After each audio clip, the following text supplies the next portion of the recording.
Hello everyone and welcome back to our channel. In today's tutorial, I'm going to show you how to invite someone to Slack.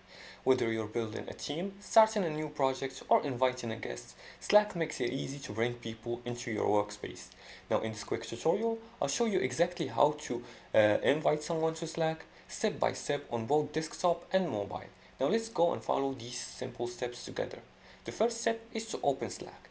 Now if you're using your computer, on desktop, go to slack.com in your web browser and open the Slack desktop app.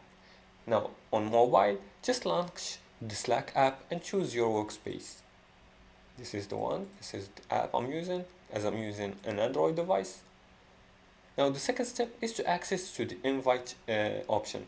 Now on desktop, click your workspace name and then click on invite people. Now on mobile, tap the three dots or workspace icon, then choose invite people. Let's go here. Let's click here.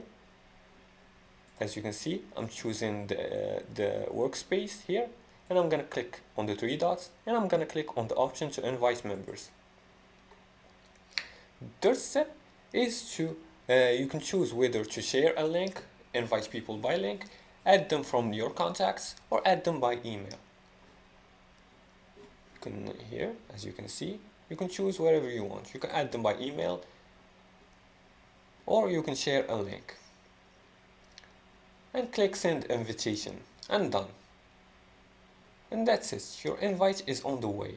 Once you choose one of these options and select the person you want to add or the people you want to add, the invitation will be sent to them. Your invite is on the way and your teammates will be joining the conversation in no time.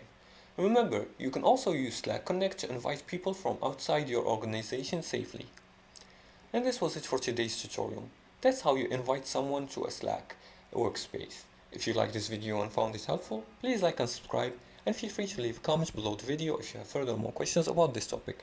Thanks for watching, and see you again in the next tutorial.